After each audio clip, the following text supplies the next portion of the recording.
नमस्कार, debate central में आपका स्वागत है। मैं हूं अभय किशोर। देश में यूनिफॉर्म सिविल कोड या समान नागरिक संहिता हमेशा से चर्चा का विषय रहा है। खासकर केंद्र में मोदी सरकार के आने के बाद यह विषय एक एजेंडे के तौर पर भी उभरा है। इसे आसान शब्दों में एक देश एक कानून भी कहा जा सकता है, जिसके लागू होने पर पर्सनल लॉ बेमानी साबित होंगे। फिलहाल देश में कई धर्म के लोग विवाह, संपत्ति समेत कई विषयों पर पर्सनल लॉ का पालन करते हैं, लेकिन यूसीसी लागू होने पर इन पर खतरा मंडराने लगेगा। हालांकि सिविल कोड लागू करने के लिए कई चुनौतियां भी हैं, खासकर धार्मिक संगठन इसके विरोध में। क्या सिविल कोड लागू करने की जरूरत है और क्यों यह जरूरी है? ऐसे कई सवालों का एशियन न्यूज पर आज लेंगे जवाब अपने पैनल के साथ।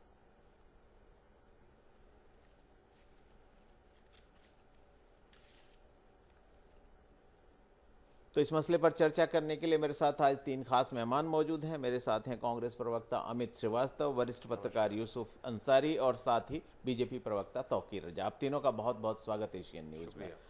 Amit ji, uniform civil code यानी कि समान नागरिक संहिता को लेकर पूरे देश में एक बहस छिड़ी हुई है और आज से नहीं, काफ़ी समय से इस पर विवाद चल रहा है। जब से संविधान के आर्टिकल 44 में इस बात का, जो डायरेक्टिव प्रिंसिपल्स ऑफ स्टेट जिसको कहते हैं, उसके तहत इस बात का जिक्र किया गया था कि ये राज्य की जिम्मेदारी है कि पूरे देश के लिए एक जैसा कानून बने। तब से ये चर्चा चल ही रही है, लेकिन बीजेपी की सरकार के आने के बाद से इस चर्चा ने एक बार फिर जोर पकड़ा है। इस पर आपकी पहली प्रतिक्रिया क्या है? देखिए अभय जी, संविधान जब बना था तब भी इस पे बहुत सारे विषयों पे चर्चा हुई थी जी। और पूर्व प्रधानमंत्री नेहरू जी चाहते भी थे, लेकिन आपके माध्यम से मैं बता दूं कि उस समय राजेंद्र प्रसाद जी जो थे, बाद में जो राष्ट्रपति भी बने, उनका उसमें विरोध था और बहुत से सदस्यों का विरोध था। देखिए, भारत एक संविधान से चलने वाला हमारा देश है and we all are bonded by our law.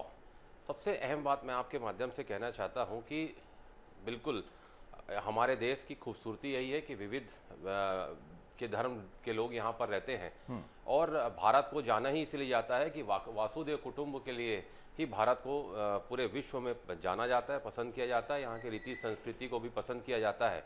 अब मैं आपके माध्यम से मैं कह दूं कि पिछले 9 सालों से अगर आप देखेंगे तो ये मुद्दे को कहीं ना कहीं राजनीतिक और सामाजिक दोनों तरीके से इस मुद्दे को ज्वलंत गर्म करने का, जैसा कहते हैं, इससे प्रयास किया जा रहा है। मुझे ऐसा लगता है कि देश में और भी बहुत से विषय हैं, जैसे कहा इन्होंने ये कहते हैं हम महंगाई पे चर्चा नहीं करना चाहते, रोजगार पे चर्चा नहीं करना चाहते, अडानी जी पे चर्चा नहीं करना चाहते।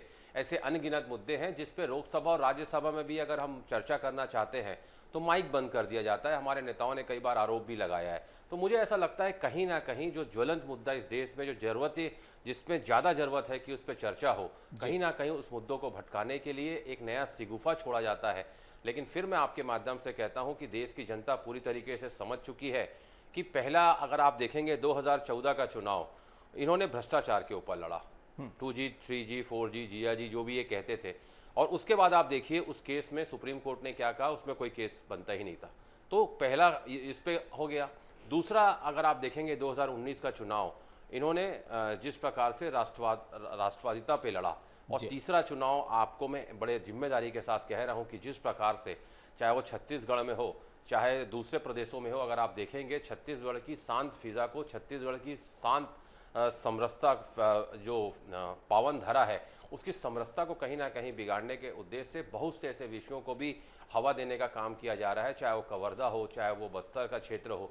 तो ज्वलंत मुद्दों पे ध्यान हटाने के लिए ये जो बड़ा सवाल बिल्कुल उठता ही है। अमित जी, मैं तौकीर रजा जी आपसे भी इस चीज को समझना चाहता हूं। आपको लगता होगा शायद ये विषय मैंने आज अचानक क्यों उठा दिया, तो मैं इस बात की चर्चा जरूर करूंगा कि सुप्रीम कोर्ट में बहुत सारी PIL आती हैं और कल सुप्रीम कोर्ट में केंद्र सरकार ने कहा है कि अगर यूनिफॉर्म सिविल कोड पर कोई PIL आती है तो केंद्र की सरकार उसका समर्थन करती है। सवाल ये उठता है कि देश में आपकी सरकार पहली बार नहीं बनी है, पिछले 8 साल से 9 साल से आपकी केंद्र में सरकार है। इसके पहले भी अटल बिहारी वाजपेयी जी की सरकार थी और आप इस वादे को लेकर चुनाव मैदान में उतरे थे कि यूनिफॉर्म सिविल कोड लाएंगे। अगर केंद्र की सरकार ने आज तक यूनिफॉर्म सिविल कोड लाने के लिए कोई पहल नहीं की है तो सुप्रीम कोर्ट में यह कहने का औचित्य क्या है कि हम इसका समर्थन करते हैं? देखिए किशोर जी, अभी अमित जी को मैंने सुना।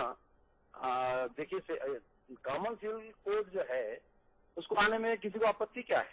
कॉमन सिविल कोड आना ही चाहिए। देखिए, ये देश है और देश में सभी लोग संविधान के अनुरूप रहते हैं और संविधान ये कहता है सबको समान अधिकार देता है।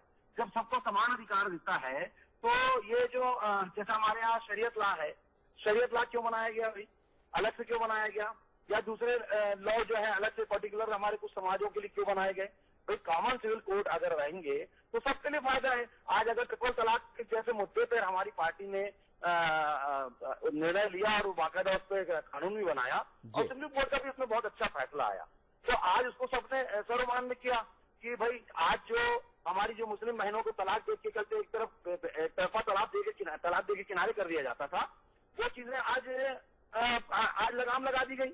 अच्छा, हमारे जो हम लोग ने जो कमिटमेंट हमारी पार्टी ने किया, हम उस पर बिल्कुल अमल करेंगे, इसमें कोई बुराई क्या है। आज धारा 370 आप देखिए, धारा 370 लगाई गई थी वहां पर 35 से, तो क्या हुआ, एक तरफा वहां पर ना वहां पर हम भारतीय झंडा फहरा सकते थे, ना तिरंगा फहरा सकते थे, ना अपने हिसाब से जो हमारी योजना है उसको जमीन स्तर पर पहुंचाई जा पा रही थी।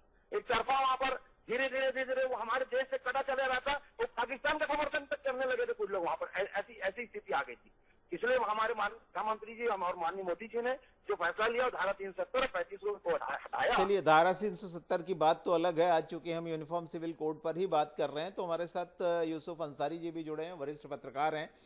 उनसे समझने की कोशिश करते हैं कि आखिर ये जो पेच है, क्या आज की तारीख में समान नागरिक संहिता या एक देश एक विधान एक कानून की जो बात की जा रही है, इसके पीछे कोई मंशा जो है पूरी साफ है या इसके पीछे सियासत की जा रही है? यूसुफ जी, आपसे ही समझना चाहूँगा, जो दिक्कत है जब हम कहते हैं कि हम पूरे देश में एक कानून लागू करेंगे, तो क्रिमिनल लॉज तो पहले से ही एक जैसे हैं, सिविल लॉज की बात की जाती है, विवाह कानून, तलाक कानून, गुजारा भत्ता और जो लॉ ऑफ इनहेरिटेंस जिसको कह सकते हैं कि संपत्ति और विरासत का कानून, इसको एक जैसा करने की बात की जाती है। लेकिन इसमें जो अड़चन है वो यही है कि कुछ कुछ धर्मों में, अलग अलग संप्रदायों, अलग अलग धर्मों और ट्राइबल्स के बीच में अपने अपने रीति रिवाज और कानून है और उसको भी मान्यता दे दी गई है। तो ये कैसे संभव होगा?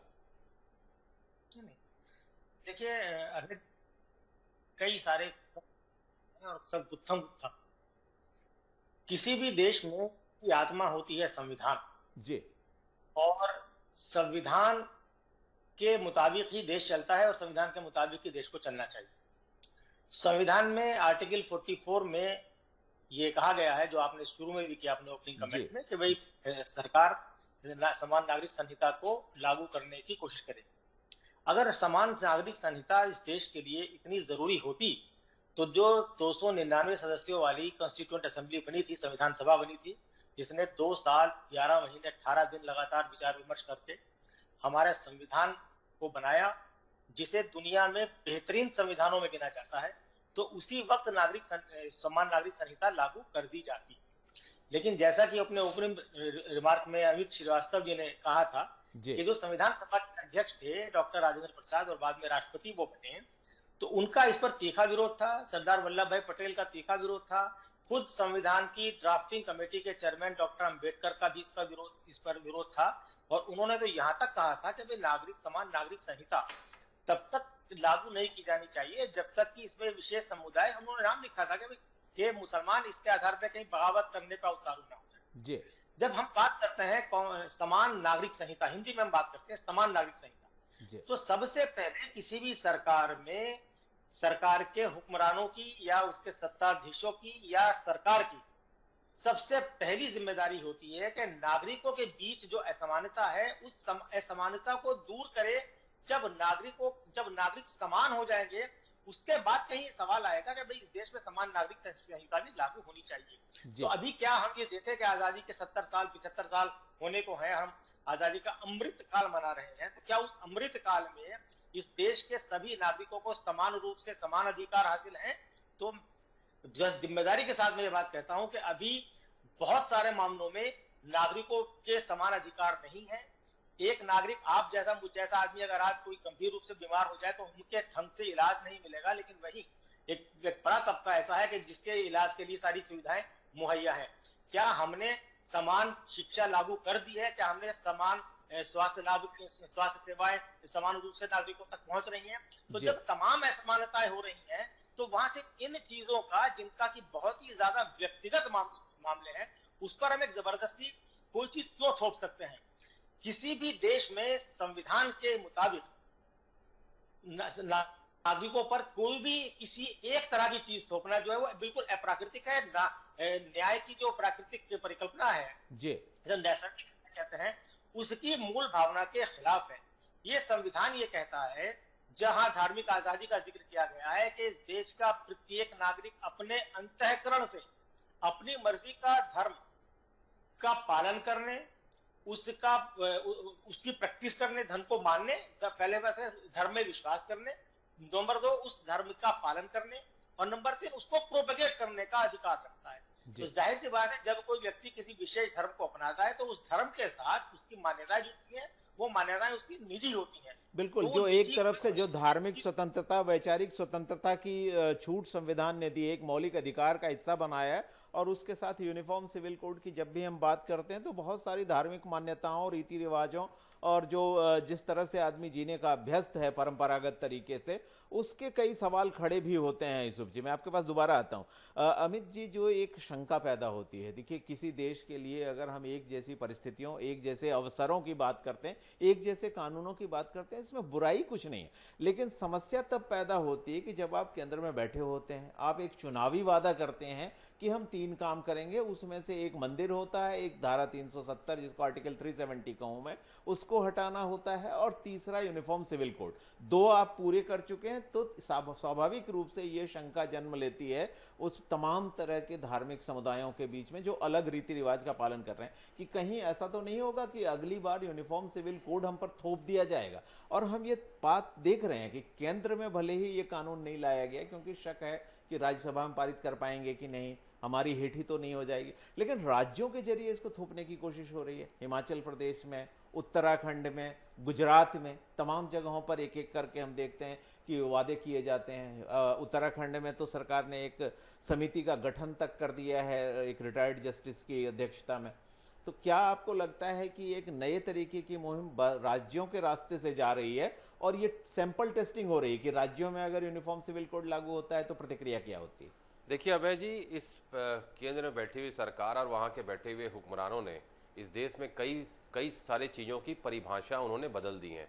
और आपने अभी 3 मुद्दे गिनाए। पहला आपने कहा मंदिर। तो मैं आपको बता दूं, जब हम आपके चैनल पे हम आपके साथ डिबेट करते थे और भाजपा के सम्मानित प्रवक्ता बैठे करते थे जी, और हम उनसे कहते थे कि आप तो कहते हैं मंदिर वहीं बनाएंगे लेकिन तारीख नहीं बताएंगे, तो वो कहते थे कि सुप्रीम कोर्ट में मैटर है। तो if the matter was pending before the honourable supreme court, जब वो कहते थे कि हम तारीख इसलिए नहीं बता पाएंगे, तो मैं धन्यवाद कहना चाहता हूं सुप्रीम कोर्ट का, जिसके आदेश पे आज राम मंदिर, मेरे आराध्य प्रभु श्री राम का मंदिर वहां पर दिव्य और भव्य बन रहा है। दूसरी चीज आपने कही 370 इन्होंने जो हटाया, मैं उस पर नहीं जाना चाहता, लेकिन तीसरा मुद्दा आपने बताया जो कॉमन सिविल कोड। अब अगर इतनी इनकी इच्छा शक्ति होती तो इन 9 सालों में क्या इन्होंने ड्राफ्ट तैयार किया? नहीं किया। मैं आपको बताना चाहता हूं कि इन्होंने ड्राफ्ट तैयार नहीं किया। और उसके बाद भी जिस प्रकार से भारत के संविधान में इस देश के सभी व्यक्ति की आस्था है, और मुझे लगता है कि पहले ज्यादा बेहतर होता कि मेरे पूर्व वक्ता जो कह रहे थे, निश्चित तौर पे बहुत सीनियर और वरिष्ठ पत्रकार है, मैं उनकी बातों को बड़े गौर से सुन भी रहा था, और ज्यादा बेहतर होता कि इस देश में जैसा right to equality, right to food, ये ज्यादा होता। अंतिम पंक्ति में बैठे हुए अंतिम व्यक्ति तो सरकारी योजनाओं का लाभ मिलता, उसको बेहतर शिक्षा मिलती, उसको कोई भी व्यक्ति इस देश में भूखा नहीं सोता। इस पे ज्यादा अगर वर्क होता तो मुझे लगता है ये मानवता के लिए भी अच्छा होता और देश के लिए भी अच्छा होता। लेकिन जिस प्रकार से आज देखिए केंद्र में बैठी हुई सरकार के ऊपर मुझे, अगर आपकी परमिशन हो तो कुछ पंक्तियां याद आ गई। जी बिल्कुल। कि कहां इस दौर में वफा की उम्मीद कर रहे हो, कहां इस दौर में वफा की उम्मीद कर रहे हो, बड़े नादान हो साहब, जहर की शीशी में दवा ढूंढ रहे हो। एक ये पंक्तियां मुझे याद आती हैं। और दूसरा, चूंकि हम भारत के नागरिक हैं, हम संविधान में हमारी अटूट आस्था है, मैं फिर आपके माध्यम से कहना चाहता हूं, और आपके सारे सवालों का जवाब मुझे लगता है उस पंक्तियों के द्वारा आपको स्वतः ही मिल जाएगा, आपके चैनल के दर्शकों को मिल जाएगा।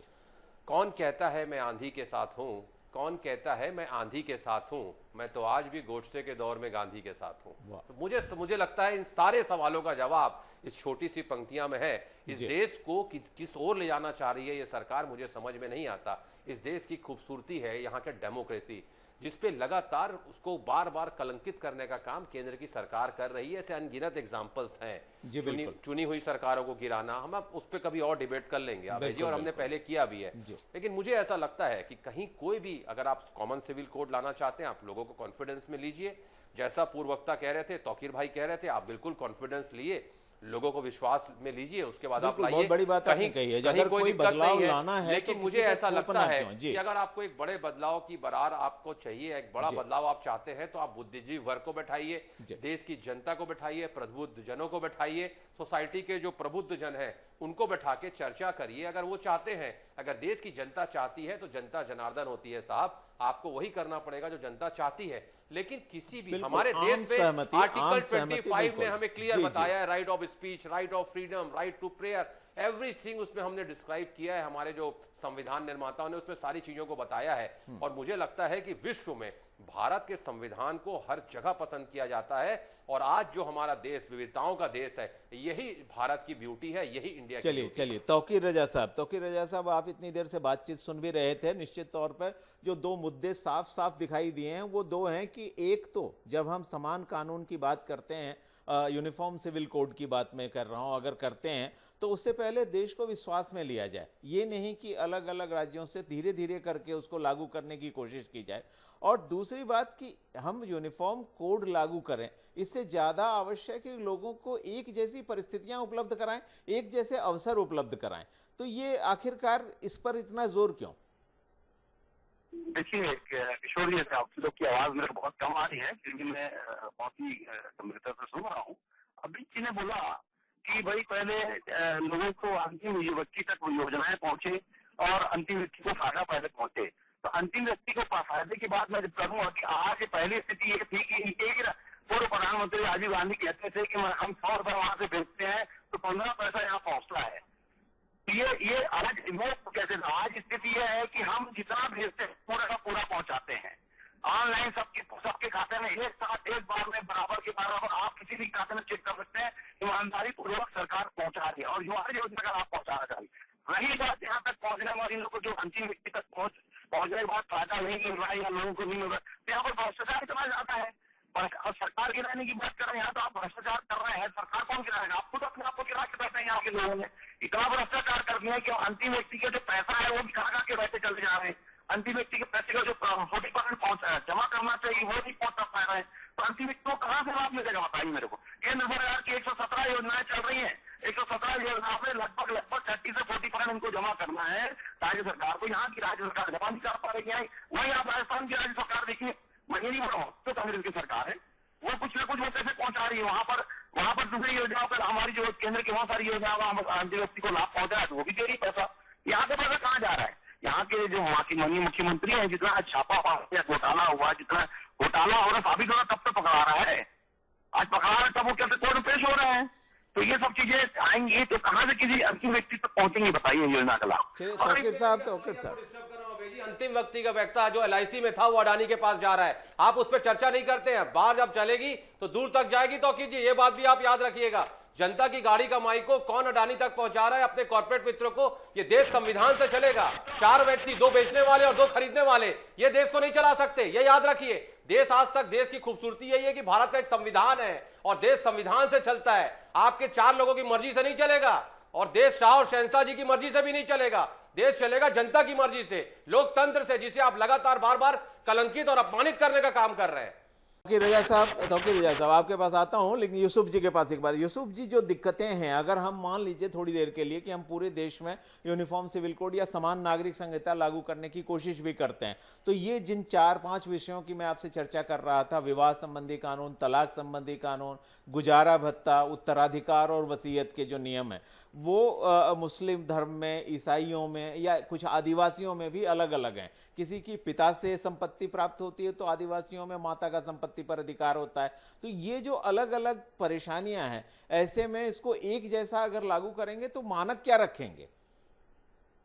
ये तो सरकार बताएगी, ये मैं कैसे बता सकता हूँ। ये तो जो कॉमन सिविल कोड की पैरवी करने वाले लोग हैं, जिसके आधार पे चुनाव लड़ते हैं, उनके बरसों से उनके एजेंडे में ये बात है, उन्होंने कभी इस पर कोई तस्वीर साफ नहीं की साहब हम कौन सा लागू करेंगे। इसीलिए तो आज हम और आप बैठ कर चर्चा कर रहे हैं। मैं तो आपको तथ्यात्मक रूप से बात बता जी जी बिल्कुल यूसुफ जी, बोलिए। लॉ कमीशन विभिन्न पार्टियों से चर्चा करके बताए कि कॉमन सिविल कोड पर उनकी क्या राय है। लॉ कमीशन ने सभी पार्टियों को एक एफिडेविट के तौर पे जमा करने के लिए कहा था, और सभी पार्टियों ने, जो भी देश में मान्यता प्राप्त पार्टी है, यानी जिसमें 8 नेशनल पार्टी हैं और अब 9 हो गई हैं आम आदमी पार्टी को मिला करके, और करीब 50 और 60 के बीच में राज्य स्तर की पार्टियां हैं, तो उन सभी ने अपना हलफनामा केंद्र सरकार को दे दिया है, लॉ कमीशन को दे दिया।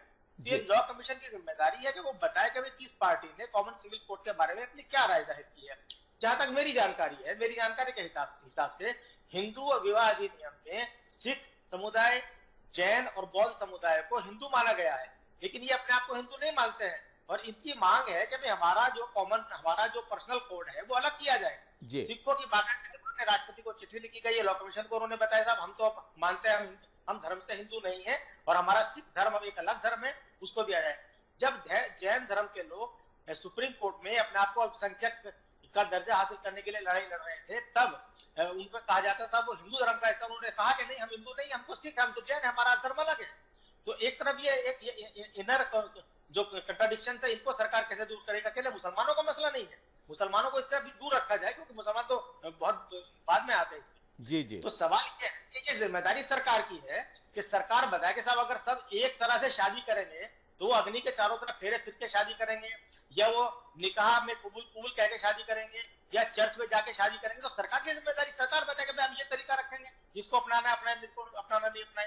तो ये जो सरकार के सवाल है वो सरकार से आप पूछ सकते हैं।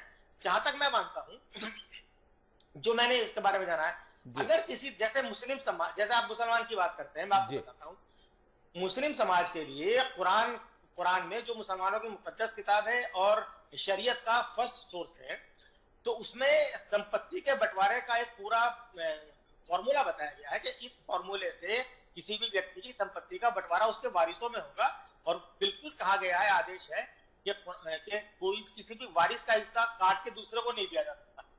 इस्लाम में यह है कि भाई कोई भी व्यक्ति अपनी किसी औलाद को जो उसके बाद उसकी संपत्ति का जायज वारिस है, उसको उसके हक से बेदखल नहीं कर सकता है। जी बिल्कुल, है ना। तो अगर वो मैथमेटिकल है और ठीक है और समाज उस पर कंटिन्यू करना चाहता है, तो इसमें किसी सरकार को क्या आपत्ति हो सकती है? या कोई जनजातीय समूह अगर अपनी पुरानी परंपराओं को लेकर आगे चलना चाहता है, इसमें क्या दिक्कत है? क्या इस देश की, जिसे हम कहते हैं कि हमारा देश विविधताओं वाला देश है और विविधता इस देश की सबसे बड़ी खूबसूरती है, सबसे बड़ी ताकत है, तो क्या मौजूदा सरकार ने यह मान लिया है कि साहब विविधता इस देश की बदसूरती है और यह इसकी कमजोरी है? अगर ऐसा है तो इसकी विविधता को खत्म कर दीजिए, सबको एक रंग में रंग दीजिए आप। लेकिन अगर विविधता इसकी खूबसूरती है और इसकी सबसे बड़ी ताकत है, और इसीलिए भारत की पहचान पूरी दुनिया में की जाती है इसकी विविधता के लिए, तो अल्लामा इकबाल जैसा जिसे इस्लामिक शायर कहा जाता है, वो कह गए ये यूरोप क्या वो यूनान, मिस्र, रोमा सब मिट गए जहां से, बाकी मगर है अब तक नामो निशान हमारा। तो इसीलिए कह गए हैं कि भारतीय संस्कृति में डाइवर्सिटी है, एक दूसरे के साथ रहने की, कोएग्जिस्टेंस की जो भावना है वो कहीं और नहीं मिलती है।